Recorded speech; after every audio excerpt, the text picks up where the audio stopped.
What up, you guys? We are here for our weekly anchor message.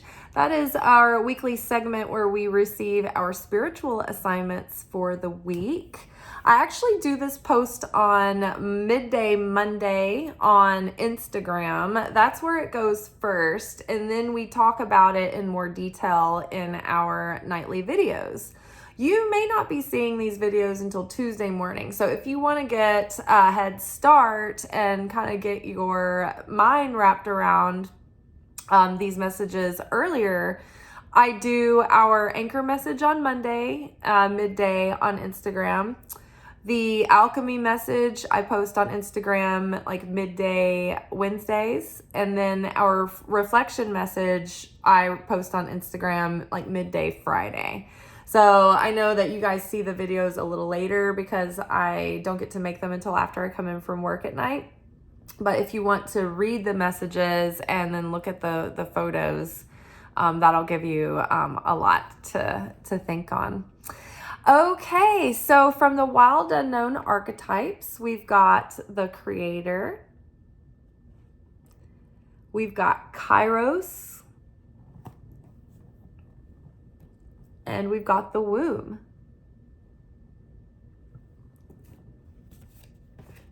Underneath creator, we've got Two of Wands. Underneath Kairos, we've got Eight of Wands.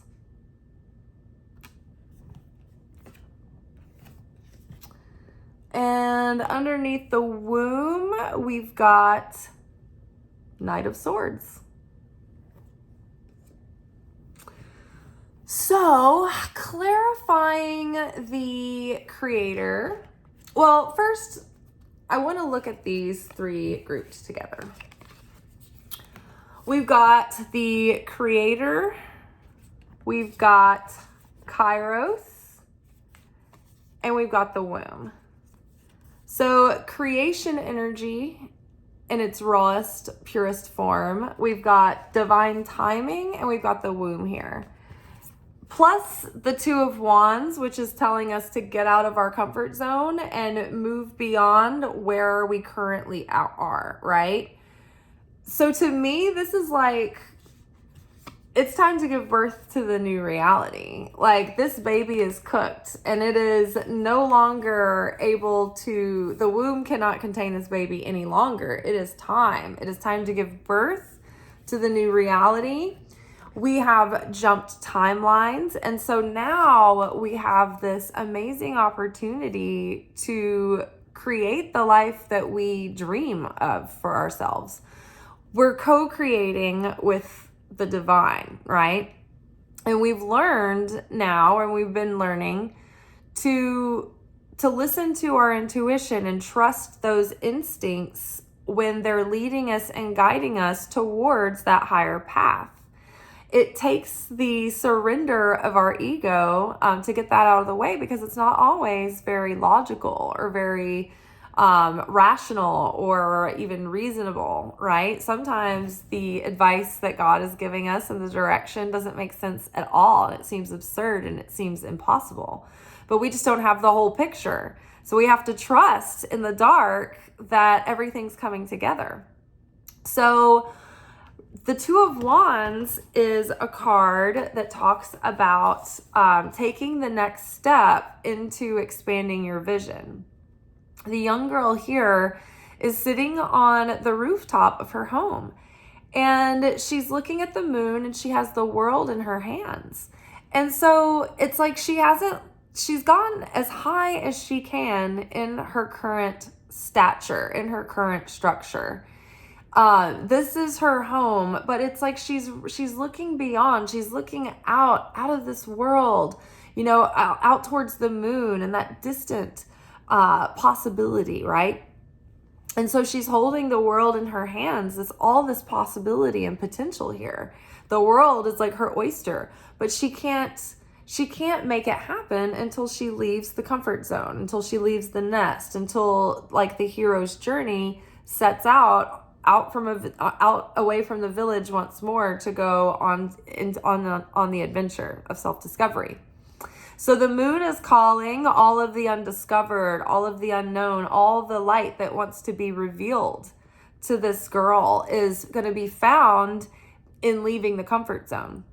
The light that is being revealed, it's like the wisdom that we earn, the experience that we gain. It's the elevation of our souls that happens when we take chances. We put ourselves out into the world and we challenge ourselves.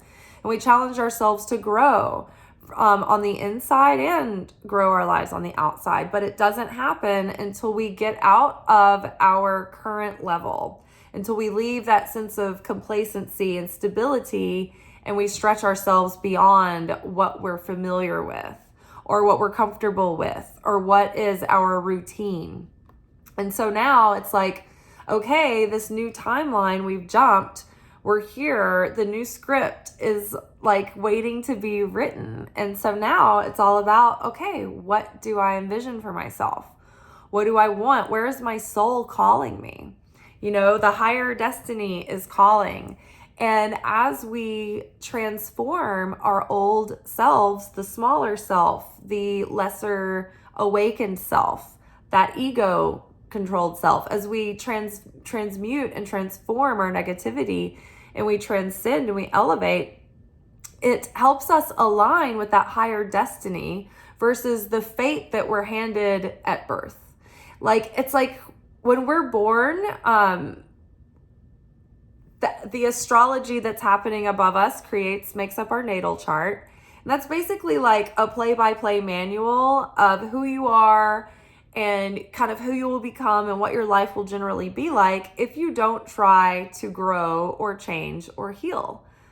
And so when we start doing the work and we start transforming and transmuting that darkness, it starts to change our outer reality too. And so we start to have opportunities and ways that we can start shifting and aligning with that like higher self version of ourself. The one that knows how to get from point A to point B to reveal our higher potential.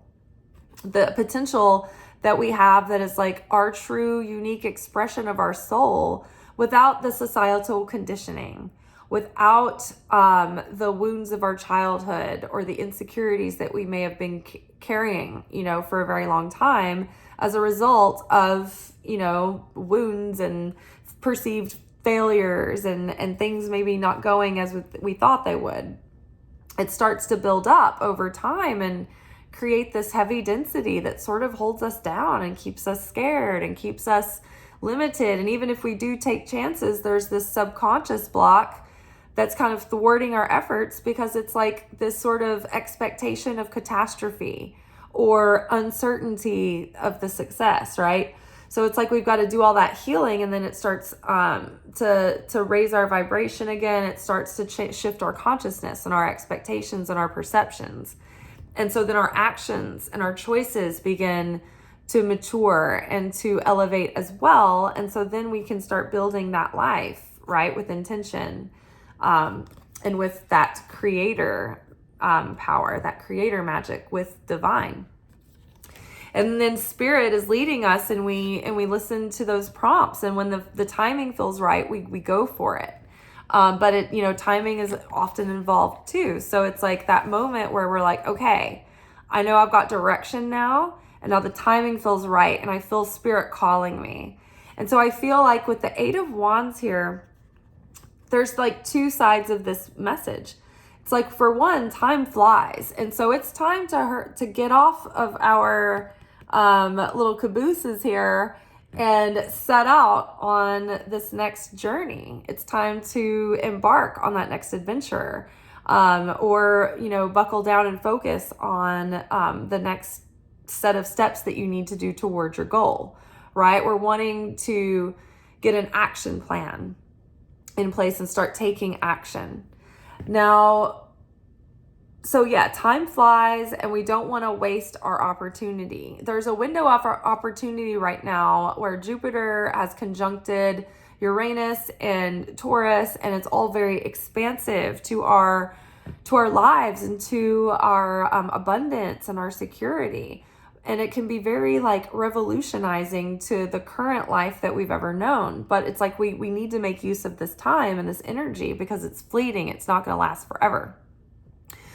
So also, I believe that the timing, like we're getting to that point where, okay, the time is now. The time is now for you to share your gifts with the world and to follow that calling. And so once things start picking up, I think that they will start moving very quickly. We may find ourselves very busy this week, but like good busy. Lots of communication, lots of movement. There might even be travel for some of you. But I really think that this is part of this message is like when you get it in you're determined within yourself to make moves and to get the ball rolling towards your dream and your goals. And once you kind of get past whatever those subconscious blocks that are still kind of holding you in or holding you down or holding you back or slowing you down, once we get over that, things are going to move forward very quickly.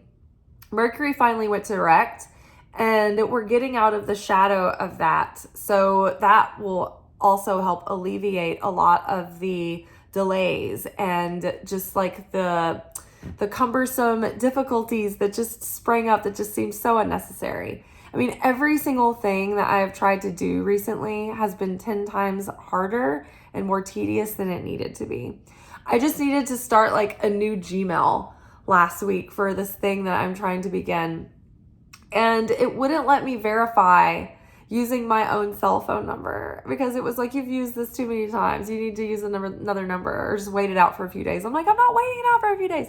So I called literally all the people closest to me to try to use their cell phone numbers, and they were having the same issue of all things that day. And so I tried to use like my mom's, and it was like telling me the same thing with hers. I'm just like, so sometimes no matter how much you fight it, like there's just like, it just keeps resisting. I know the frustration, guys. I'm feeling it too. I've been in a battle with my landlord, not really my landlord, but like this maintenance guy. Like my air conditioner for the past 2 years has been pumping like all of this condensation back into the house. And so my house, as soon as I use my air conditioner, is just like full of humidity and moisture. And I'm just like, like right now I can smell basement and it drives me insane. Smells are a big deal to me. I like things to smell good. I like things to be comfortable. And they keep saying that they've done it and they've fixed it and it should be fine. Everything's in working order. And I'm like, it's not right to have 88% humidity in your house at all times. Have a dehumidifier with a gauge. I'm pretty sure it's just as high as it'll go. I'm sure it's way worse than 88%.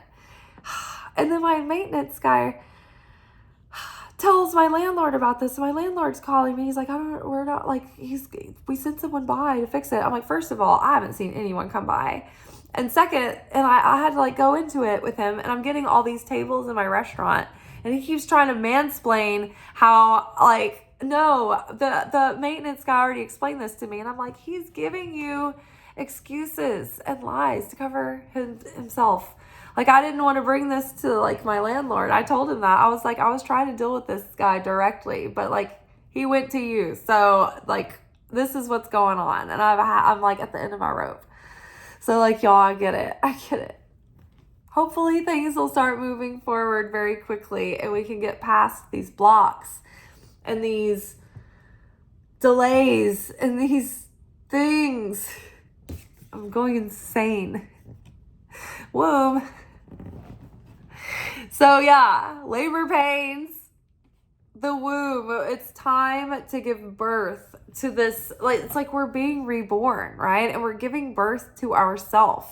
So we've been in like labor pains, and we've been also the baby being born. And so now we're like not only like the exhausted mother who's just been pushing and pushing with like her whole lower end ripped open in two, but like we're also the baby that's like been through hell and back. We're just like a fan.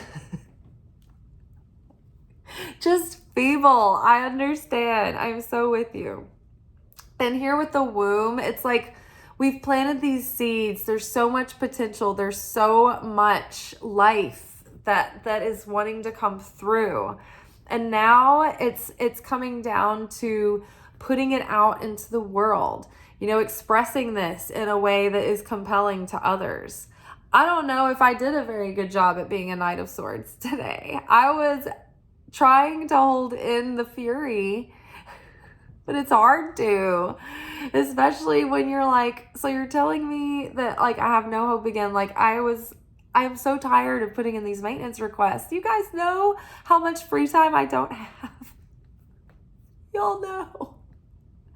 I'm like going to bed at 4 a.m. sometimes, and I don't have time to write these like big long things. And like this is my landlord's solution to me now. I think you should write a very long, detailed email accounting all of this to me so I can pass it to the homeowners. And I'm like, I wanted to cry. That it's like you just keep throwing this thing back on my thing to do list. And I'm like, Jesus, deliver me from this. This is like purgatory.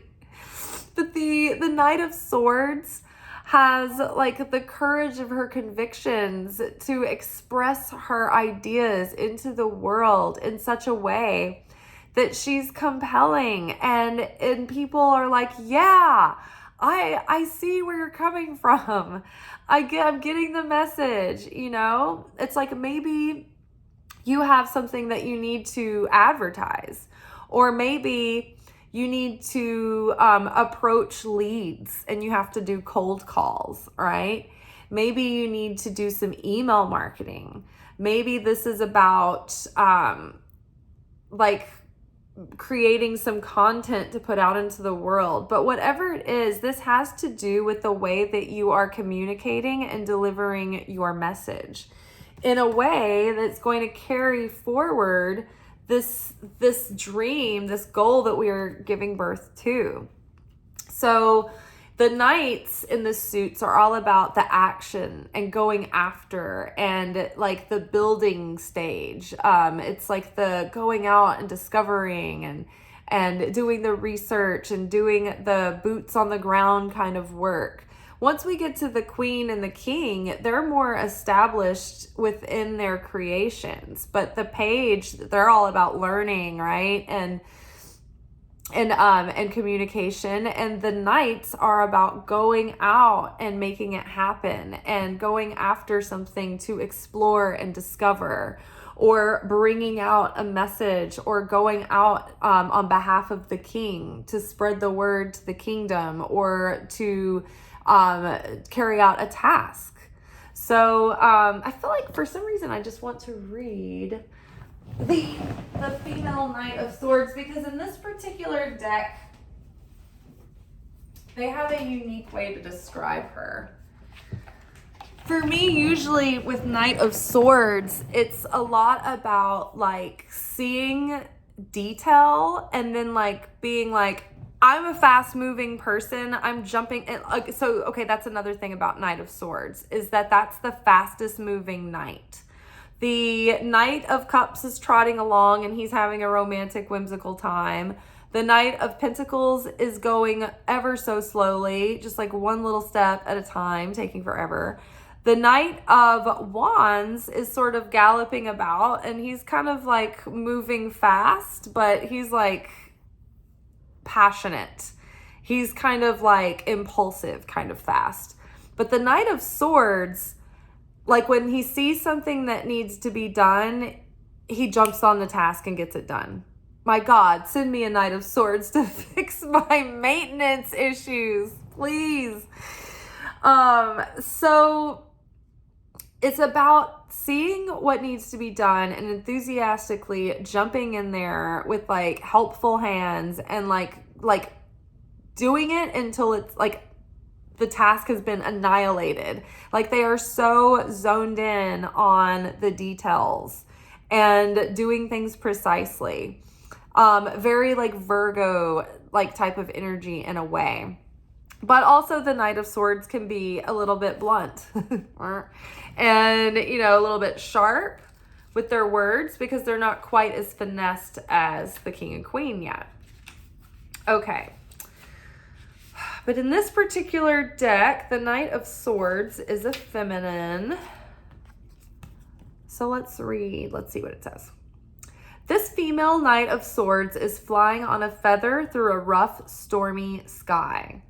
The clouds depict the aura of energy surrounding her, and the feather symbolizes the knight's ability to think fast on her feet.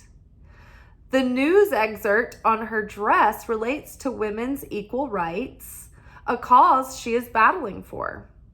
The knight is fighting with her words, and she wants to win with her intellect. She holds her weapon, a pen, high in the sky and cuts clouds of opposition into pieces. Nothing can stop her ambitious dedication to the cause. Now, literally workshopping this kind of a message into real life, I have to sit down and write this email tomorrow about my air conditioner. And despite the fact that I was trying to drain myself of all frustration and anger when I put the requests into the portal, I couldn't help myself. It was still coming. So I was trying to suppress it because, we talk on this channel about when you take action, your consciousness is the seed level of what you're creating.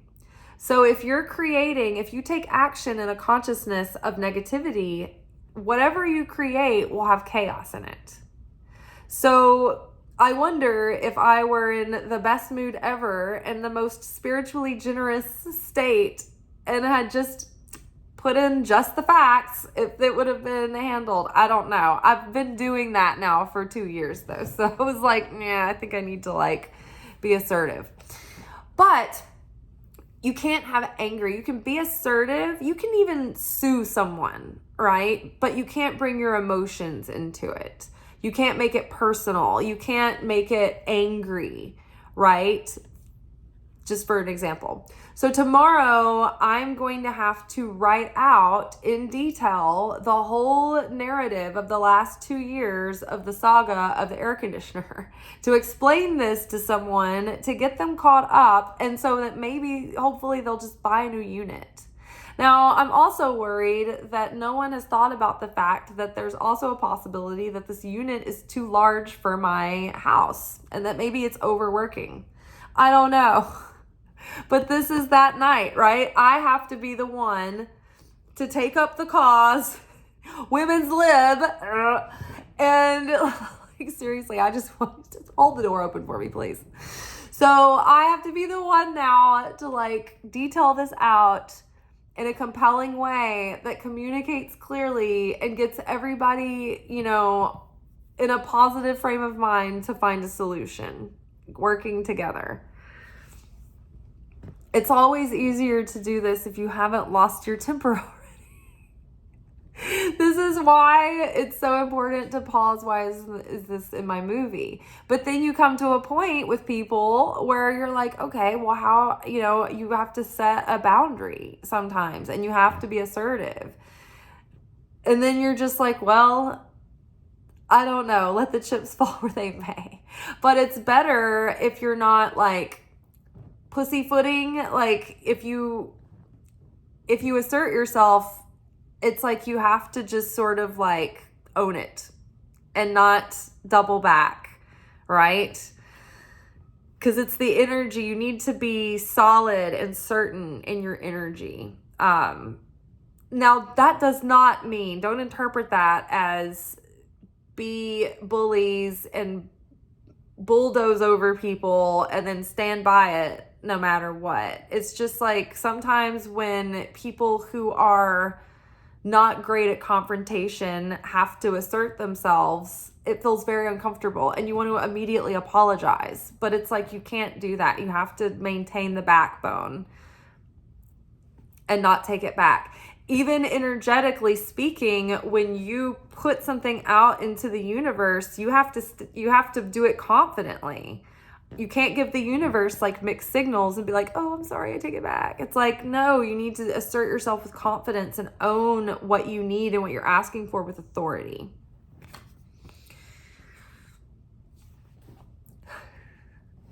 My house smells like basement right now and I can't stand it. because the dehumidifier's off while I'm making the video. It's like if I turn it off for like 10 minutes, it's just like, ugh, can't deal with this anymore, you guys. If anyone's in the Nashville area and just like knows how to fix air conditioners, you can just come over. Just like help me fix it. Okay, y'all. I hope y'all have a good rest of your day. Tomorrow is the full moon, new moon in Taurus. Perfect day for planting these new seeds. This is like the seed planted, right? And in Taurus, Taurus gives it such a sturdy, stable, like durable energy. And Taurus is also great for producing value and abundance and security. So tomorrow, make use of the new moon. I think it's like, what time is it tomorrow?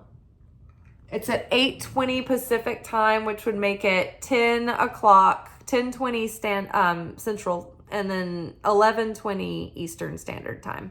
So tomorrow night, we've got a new moon, and that'll be in Taurus. So it'll be a great time to set your intentions just after the new moon.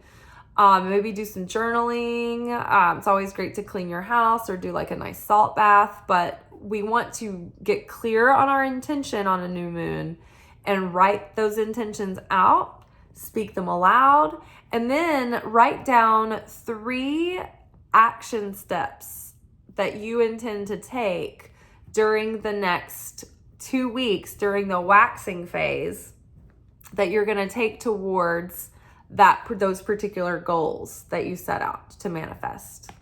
And that will help move things along, and that will help put a lot of energy into what your goal is, what seeds you're planting. It'll get them off to a good start. All right, you guys. So tomorrow I've got to write my email to my landlord. I've got to do our new moon workshop before work. Hopefully I can get this thing edited and uploaded before I go to work. For some reason, the days of the new moons and full moons, the uploads take an eternity. Sometimes the ones that I do overnight take an eternity too, because my phone needs like constant attention while it's uploading to YouTube, or it just like stalls and takes forever. So I'm sorry if the uploads have felt erratic over the past few days. I've been uploading them at night like I usually do. It's just that they have been weird. So let's cross our fingers for tomorrow. All right, y'all. I will see y'all tomorrow. Ciao.